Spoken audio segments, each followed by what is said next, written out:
윤석열 대통령과 이재명 더불어민주당 대표의 첫 회담이 성사된 가운데 양측은 구체적인 날짜와 의제 등을 놓고 조율하고 있습니다. 화두는 일단 민생 현안이 될 것으로 보이는데 극한 대치 정국을 풀어낼 수 있을지 주목됩니다. 취재 기자 연결해 보겠습니다. 나혜인 기자.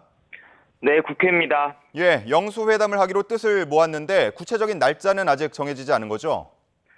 네, 윤석열 대통령은 다음 주에 용산 대통령실에서 만나자고 제안을 했고, 이재명 대표는 빨리 만나자고만 화답한 상태입니다. 구체적인 회동 날짜와 대화 주제, 형식 등은 양측 실무진들이 조율하고 있습니다.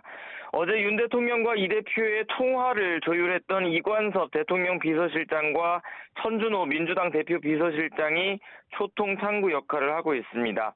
영수회담 테이블에 오를 가장 큰 화두는 아무래도 민생 현안이 될 가능성이 큽니다.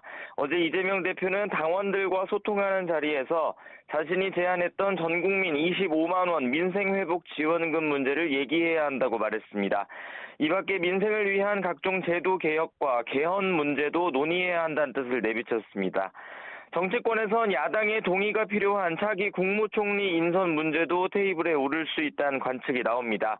또 민주당이 추진하는 고 최상병 특검과 이태원 참사 특별법, 양곡관리법 등 쟁점 법안들이 논의될지도 관심인데 민감한 현안일수록 의제 조율 단계에서부터 진통도 예상됩니다.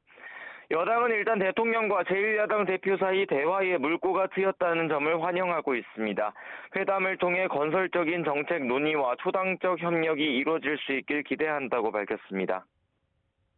네, 이어서 여야 당내 상황도 전해주시죠. 네, 국민의힘은 총선 이후 지도부 공백 사태를 좀처럼 풀지 못하고 있습니다. 당대표 권한대행인 윤재욱 원내대표는 공식 일정을 잡지 않고 임시 지도체제를 어떤 성격과 형태로 꾸릴지 고심을 이어가고 있습니다. 애초 관리형 비대위를 거쳐 조기 전당대회를 치르는 방안에 무게가 실렸지만 어제 총선 낙선자 간담회에선 혁신형 비대위로 강도 높은 쇄신을 해야 한다는 요구가 쏟아졌습니다. 21대 국회 남은 임기 쟁점 법안 입법을 예고한 야당의 공세를 막아내며 내부 수습도 해야 하는 상황인데 일단 향후 당의 진로는 다음 주 초에 2차 당선인 총회를 거쳐 결정될 것으로 보입니다. 당을 재정비하는 건 총선에서 이긴 민주당도 마찬가지입니다. 어제 조정식 사무총장 이하 정무직 당직자들이 일괄 사의를 표명했습니다. 총선 민심을 반영하고 개혁 동력을 확보하기 위해서라는 게 당의 설명인데 선출직이 아닌 정무직인 만큼 후임자는 이재명 대표가 물색하고 있습니다. 오는 8월 예정된 전당대회까지 당 조직을 이끌 후임 사무총장엔 전북 전주갑에서 3선에 성공한 김윤덕 의원 등이 거론되고 있습니다.